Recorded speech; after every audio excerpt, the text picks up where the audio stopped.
इस वक्त हमारे साथ मौजूद हैं आचार्य मोहन देव शर्मा जी। इस वक्त हम अजबपुर, देहरादून का जो अजबपुर का प्राचीन शिव मंदिर है, 100 साल पुराना मंदिर है, इसके बारे में भी आपको जो आचार्य जी हैं वो हमारे साथ मौजूद है। आचार्य जी, आपका बहुत बहुत स्वागत है एक्सप्रेस न्यूज भारत में। तो ये जो मंदिर है, जो शिव मंदिर है, बहुत प्राचीन मंदिर है अजबपुर में जी, तो इसकी क्या मान्यता है, क्या वो है? आप लोगों का बहुत बहुत धन्यवाद, साधुवाद। जो भगवान की कृपा से आपने इस शिव मंदिर परिसर में नजरें डाल करके एक पहचान बनाई कि ये प्राचीन जो शिव मंदिर है इसको हमें कुछ महत्व देना चाहिए।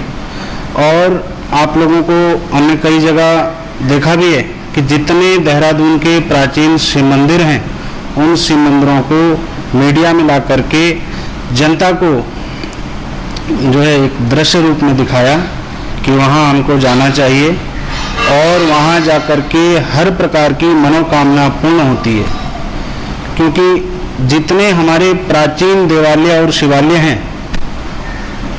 मनुष्य तो एक है ही, लेकिन मनुष्य के मन में क्या है, मनुष्य ये जो शरीर है हमारा, ये क्या है, ये देवालय है और शिवालय। जब देवालय और शिवालय में जाकर के मनुष्य का जब मिलन होता है तो एक प्राचीनता की जो शक्ति हमें प्राप्त होती है वह है शिव भक्ति।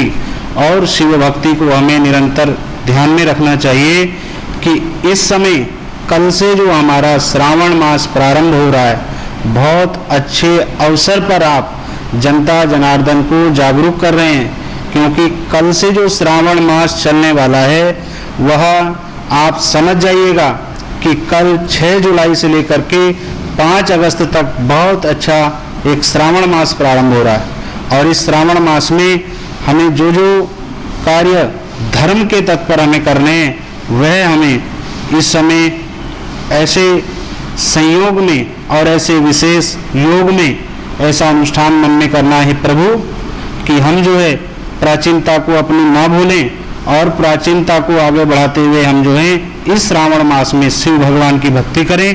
क्योंकि शिव भगवान की भक्ति से जो है अनेक प्रकार के कष्ट दूर होते हैं। अब आप कहेंगे कि अनेक प्रकार के कष्ट पंडित जी कैसे दूर होंगे?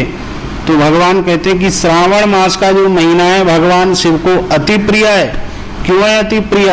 क्योंकि भगवान इंद्रदेव ने भी जो है, इंद्रदेव से भगवान शिव ने प्रार्थना करी थी कि हे इंद्रदेव भगवान, श्रावण मास के महीने में जब आप बरसेंगे तो हमारे मन को एक संतोषजनक प्राप्ति, माने शांति, मन को शांति प्राप्त होती है।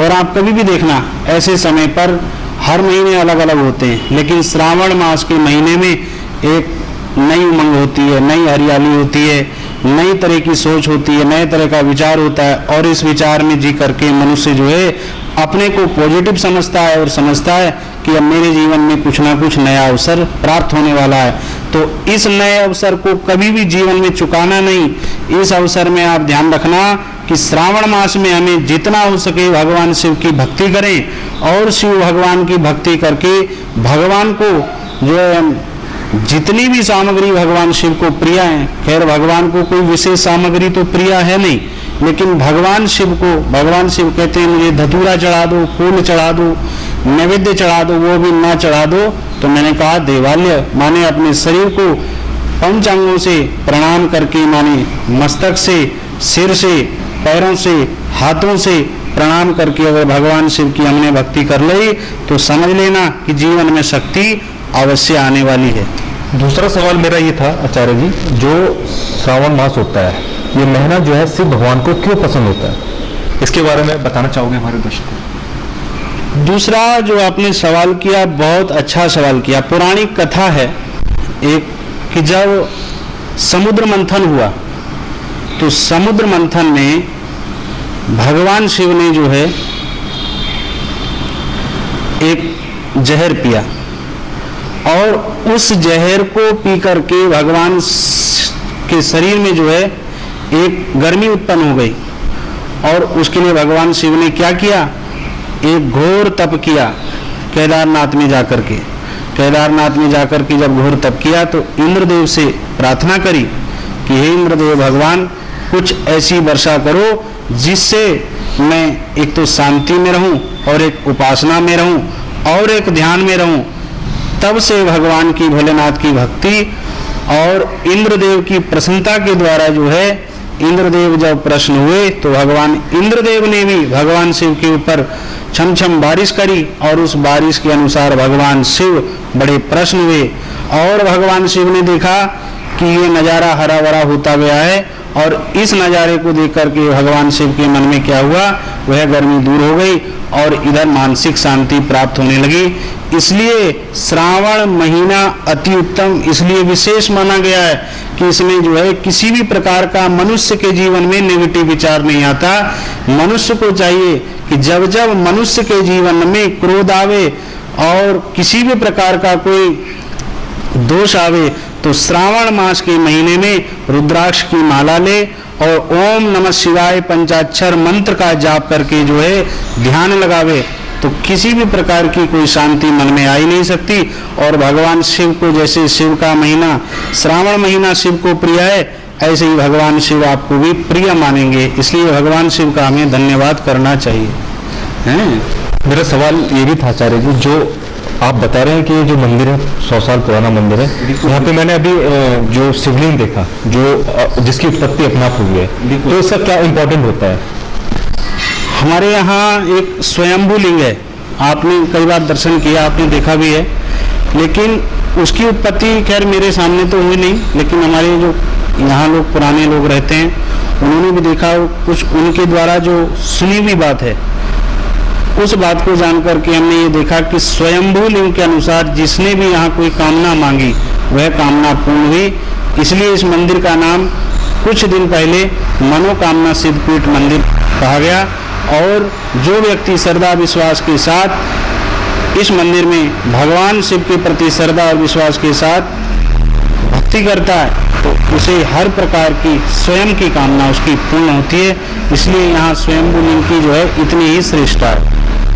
रुद्राभिषेक की बात करें तो भगवान शिव का रुद्राभिषेक कब कब करना चाहिए?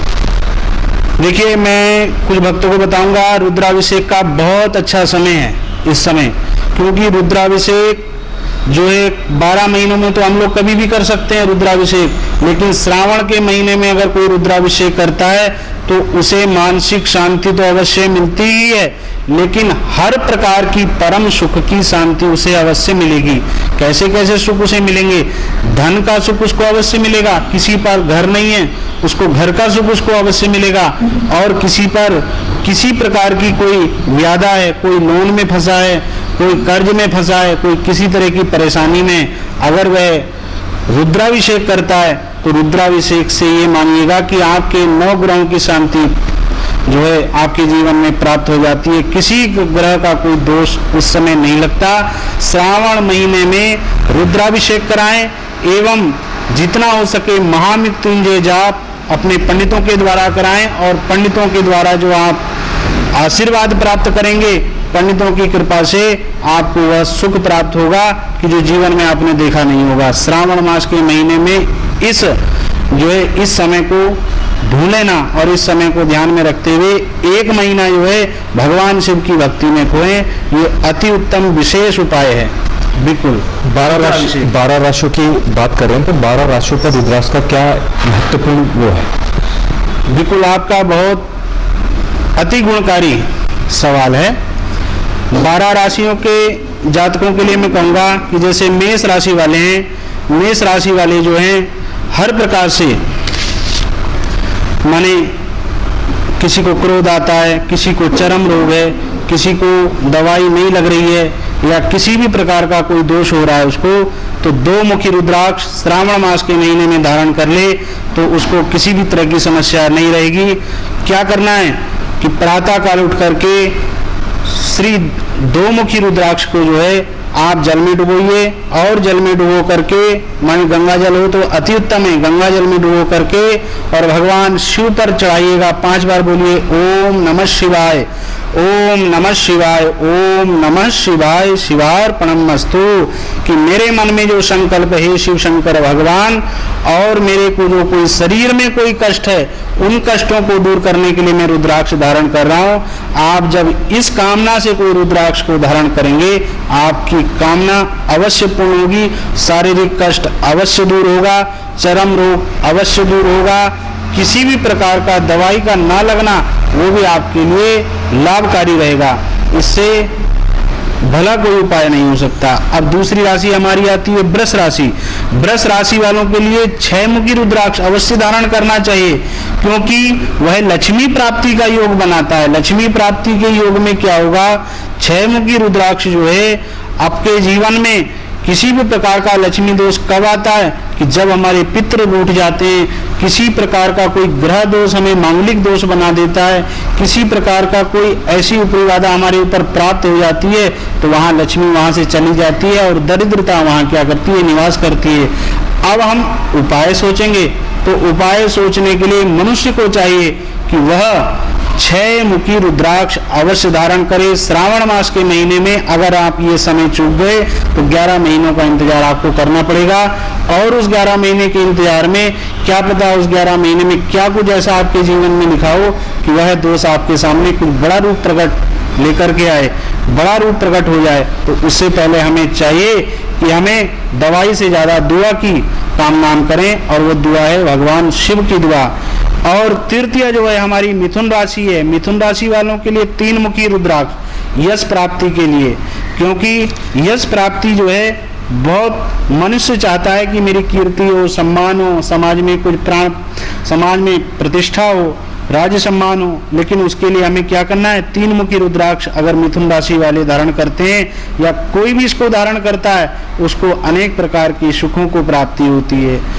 चौथा, कर्क राशि वाले 2 मुखी रुद्राक्ष धारण करें तो उनके घर में ग्रह दोष निवारण हो जाता है। किसी प्रकार का कोई वास्तु दोष है, किसी प्रकार का कोई मन में कोई कष्ट है, किसी प्रकार का जो है ग्रह कलेश है, तो वह जो है 2 मुखी रुद्राक्ष दूर करता है। लेकिन कर्क राशि वालों के लिए श्रावण मास के महीने में बहुत विशेष बताया गया है। अब क्या करें, सिंह राशि वाले, सिंह राशि वालों के लिए 1 मुखी रुद्राक्ष, माने कोई 50 साल से ऊपर है और वह बिल्कुल स्वस्थ नहीं है, बीमार है, तो उसके लिए क्या है, काजू जैसा हमारे पास एक जो है 1 मुखी रुद्राक्ष होता है, उसको आप गले में धारण कीजिए और गले में धारण करके मन प्रसन्न होकर के भगवान शिव का ध्यान कीजिए। आप निरंतर जो है जीवन पर्यंत तक जो है सुखी रहेंगे। स्वास्थ्य में आपका जो है निखार आएगा, स्वास्थ्य अच्छा रहेगा, किसी भी प्रकार की स्वास्थ्य में कमी नहीं होगी। हार्ट अटैक वालों के लिए बहुत अच्छा होता है 1 मुखी रुद्राक्ष, इसको आप श्रावण मास में अवश्य धारण करें। और कन्या राशि वाले 5 मुखी रुद्राक्ष आप अवश्य धारण करें। यह संतान सुख की प्राप्ति के लिए है। किसी को संतान नहीं है उसको भी आप धारण कर सकते हैं। जिसके पास संतान की कमी है, आप 5 मुखी रुद्राक्ष धारण कीजिए। आपको जो है कम से कम 2.5 साल में, अगर आप 2.5 साल तक इस रुद्राक्ष को धारण करते हैं, कभी जीवन में आपके संतान की कमी देखने को नहीं मिलेगी और हर प्रकार का परम सुख प्राप्त होगा। क्योंकि अगर संतान सुख नहीं है तो जीवन में सारे सुख बेकार हो जाते हैं। सीधा तुला राशि वालों की हम बात करें तो तुला राशि वाले जो हैं 4 मुखी रुद्राक्ष धारण कर सकते हैं। उनके लिए जो है जीवन में हर प्रकार का सुख प्राप्त रहता है और वह किसी ऊपरी बाधा से अगर ग्रस्त हैं तो वह 4 मुखी रुद्राक्ष धारण करें। लेकिन विशेषतर तुला राशि वालों के लिए इसलिए बता रहा हूं क्योंकि तुला राशि वाले जो है 4 मुखी अगर रुद्राक्ष धारण करते हैं तो उनके मन में किसी प्रकार का क्रोध नहीं आता और किसी प्रकार का अगर आप कोई कार्य करने जा रहे हैं समाज में और अपने जीवन में जो है किसी प्रकार का कोई संयोग बनाने जा रहे हैं, विशेष फल प्राप्त करना चाह रहे हैं, तो वह भी आपके लिए बहुत विशेष लाभकारी रहेगा। और धनु राशि वाले क्या करें, धनु राशि वाले जो है गणेश रुद्राक्ष धारण करें। गणेश रुद्राक्ष जो है बिल्कुल व्यापार में उन्नति करने वाला है। व्यापार जिसका नहीं चल रहा हो, किसी को ऊपरी बाधा लगी हो और किसी समस्या से बहुत फंसा हो, कर्ज नहीं छुड़ा पा रहा हो, तो वह क्या करे कि वह गणेश रुद्राक्ष जो है सोमवार के दिन 12 बजे से पहले धारण कर ले। और अगर हम उस गणेश रुद्राक्ष को गंगा जल में डाल करके धारण करते हैं और उस गंगा जल को शिवलिंग पर चढ़ा देते हैं और उस जल को शिवलिंग पर चढ़ाने के बाद हम हाथ में लेकर के अपने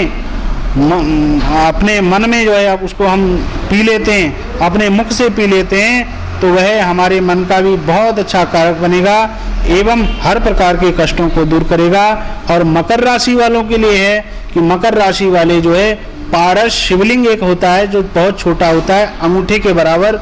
हमारे कईयों का प्रश्न आता है कि घर में शिवलिंग रखें या ना रखें, तो घर में शिवलिंग रखना बहुत निषेध है, घर में शिवलिंग नहीं रखना चाहिए।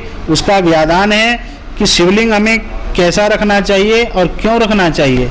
तो शिव पुराण में लिंग पुराण के अनुसार कहा गया है कि अंगूठे के बराबर जो है शिवलिंग होना चाहिए।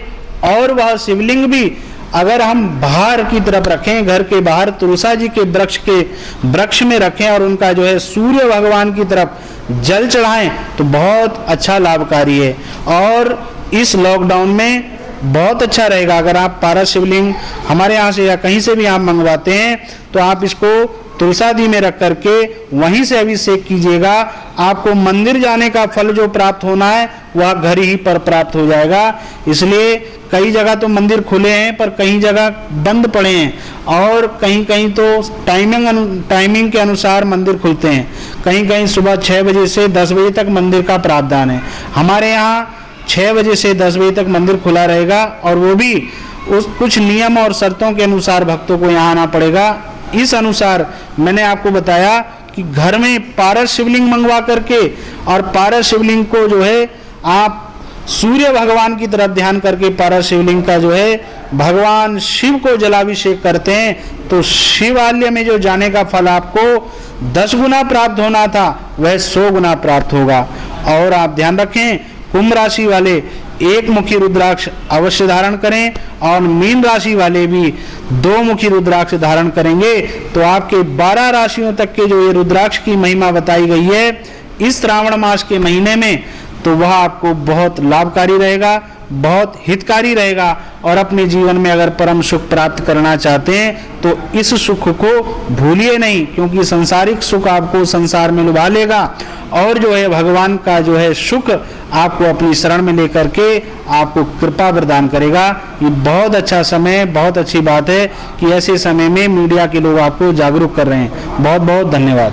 आचार्य जी, मेरा एक लास्ट सवाल ये था कि जो शिवलिंग होता है, इस शिवलिंग को क्या हमारी जो महिलाएं होती है, माताएं होती है, क्या स्पर्श कर सकती हैं? देखिए, शिवलिंग को बहुत पहले भी कहा गया और पहले से ही जो है आदिकाल से हम लोग देखते आ रहे हैं कि शिवलिंग को जो है महिलाएं कभी भी स्पर्श नहीं कर सकती, क्योंकि महिलाएं कभी किसी रूप में होती हैं, कभी किसी रूप में होती हैं।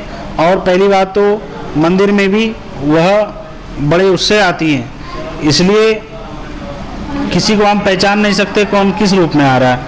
और महिलाओं को तो शिवलिंग के रूप में जो है बताया गया कि उनको निषेध है कि वह जो है इस शिवलिंग पर महिलाएं हाथ ना लगाएं, दूर से ही पूजा करें और फूल जल जो भी चढ़ाना है वह लिंग के पास न चढ़ा करके शिव के पास जो है दूर से ही भगवान शिव को जलाभिषेक करें तो बहुत अच्छा रहता है। और नहीं तो कई प्रकार के दोष महिलाओं को भी लग जाते हैं और उसका पाप का जो है वह फिर पाप जो लगता है फिर वह पाप एक पुण्य नाम के नरक में ले जाता है। इसलिए ऐसा कार्य कभी ना करें कि भक्ति के द्वारा हम जो है इस भक्ति में जो है कोई हमसे पाप हो जाए और पाप वह फिर हमारे ऊपर कोई दुख का कारण बन करके आए। तो ये बहुत अच्छा प्रश्न है कि महिलाओं को दूर से ही शिव की पूजा करनी चाहिए। बहुत बहुत धन्यवाद आचार्य जी। ये थे मोहन देव आचार्य जी, जिन्होंने बताया कि सावन का क्या इंपॉर्टेंट होता है और शिवलिंग का क्या इंपॉर्टेंट होता है। तो ये जो हमारे विषय थे, बहुत महत्वपूर्ण विषय थे सावन को लेके। एक्सप्रेस न्यूज भारत में इतना ही। नमस्कार।